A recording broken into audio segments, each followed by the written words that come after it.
For as long as there have been horror movies, filmmakers have been always telling the story about Dracula, and the latest iteration is Robert Eggers' remake of Nosferatu, which itself was an unauthorized adaptation of Bram Stoker's Dracula.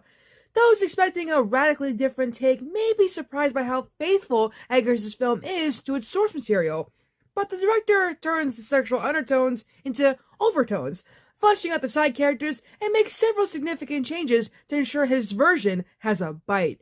Get it? Let's just start the video.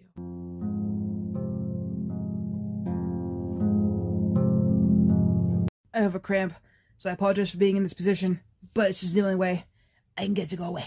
It hurts a lot right now. The remake's biggest change, largest change, is it's revealed that young newlywed Ellen awakened Count Orlok, who returns years later like a jealous ex after she marries Thomas. You see, in the 1922 version, there was no indication of that she's responsible for summoning the Count. Ellen is Orlok's target in the classic film, but they don't have any pre-existing, darkly romantic connection at all, nor does she have a backstory of past dreams or spells. Like Ellen, Friedrich Harding and his wife Anna, the couple Ellen stays with while her husband is away, are further developed in meatier roles. In the original, Ellen stays with Harding and his sister, not his wife, but they didn't have much screen time. Harding wasn't depicted as a hard-headed skeptic before, he didn't get into an argument with Ellen, and Orlok didn't, eat his children. Anyways, the devotion of Thomas's boss, Knock, to Orlok is also expanded upon, including an added scene of him worshipping the Count surrounded by candles, that was a weird scene in the theater to experience. He was naked. It was weird. Anyways, Willem Dafoe's character, vampire hunting professor Albin Eberhard von Franz, wasn't in the 1922 movie. The closest equivalent is Professor Bluer, a character in the silent film who studies the secret natures, but almost has no role in the story and only appears for a few brief scenes. Not only that, but the broad outline of the plot is the same in both versions, but with many details adjusted. Thomas witnessing the exhuming of a corpse, for example, is new. The original has him leave his inn in the morning without finding it abandoned. When Thomas arrives in the castle, Orlok is drawn to a locket containing a piece of Ellen's hair. That wasn't in the original. In the original, he saw a picture of Ellen, but the locket part was the same. Actually, according to this, there was a picture of the locket, I think. The hair is Eggers' addition, and Orlok now uses it to talk to her, which, interesting stuff. And after Thomas finds Orlok in his coffin, Eggers' version tries to kill him, but originally Thomas just ran away. Another tweak is that with Orlok, he bites victims in the chest, but in the original, he bites them in the neck like a vampire does. But Eggers said that this was inspired by folklore in which vampires often drank blood from the chest. For a story that is gothic romance, a tale of obsession and love, there's something poetical about the motif of drinking from the heart, he notes, which, you know what, that's pretty too. The one thing I'd say the same, though, is that two films both end with Ellen's sacrifice, but the remake adds a simultaneous mission to defeat Orlok.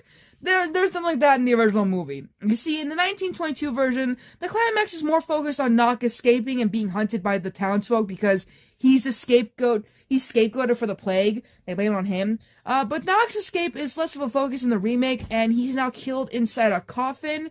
And originally, in the original movie, he died in his cell after Orlok got defeated.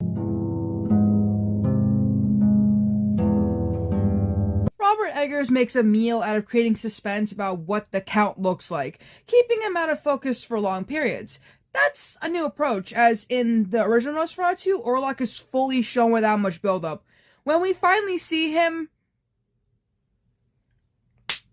he looks like that. When I tell you, because I can finally say this without saying spoilers or whatever, I can finally say this shit, I didn't know whether to laugh, or to be terrified, or to cry. I didn't know. Why does he look like this? You're probably wondering. This was the biggest complaint with the movie for some reason, which I got used to it. And apparently the reason why he looks like this is because this goes back to Eggers' idea of turning to folklore.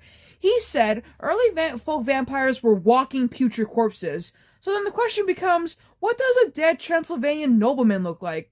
It looks like that thing looks like that. According to Bill Skarsgård, Orlok's clothes are meant to look like a decomposed version of what a Hungarian or Romanian nobleman would have worn in the 1500s. And, okay, we can talk about the mustache because the article mentions it. He has a mustache. Bill said that the hairstyle and facial hair were inspired by actual paintings from that era. So everyone's saying that this looks weird. They don't know folklore, clearly. Clearly don't know folklore.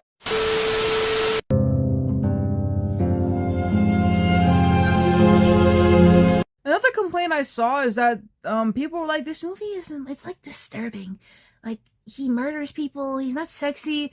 And I'm sitting there like, yeah, that's the point. He's not Dracula. He's completely different from Dracula. Orlok can't turn people into vampires like Dracula can. He just eats them and kills them. That's his whole shtick. Also, he can get killed by sunlight, but Dracula can't. What does that tell you about Dracula?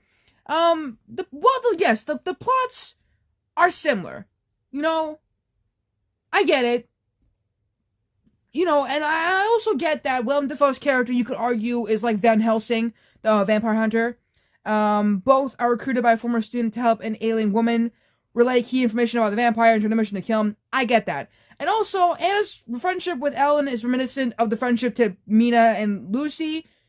In Dracula, though, Lucy became a vampire. And in Nosferatu, I don't want to talk about what happens to her. I think we're good. I think if you've seen the movie, you know, but like, I'm not gonna say it.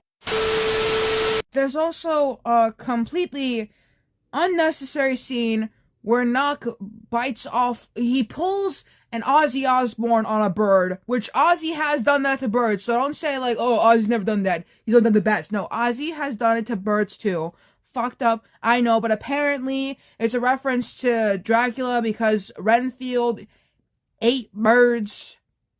And also apparently Orlok killing Harding's family is like a sort of like a version of when Lucy attacks kids in the book. Make that comparison what you will. I didn't realize it, but whatever. And finally, the new film's finale, centric on a mission to kill the Count, is a lot like the climax of Dracula, but in the book, that led up to the Count being successfully murdered, you know. But like many great adaptations, the Eggers version is a mishmash of inspirations coming together to create a bloody great concoction. And, yeah. I want to end this video off by saying that when it comes to Robert Eggers, I have decided to see some of his movies. I was like, okay, this is my first movie from him, watching Nosferatu.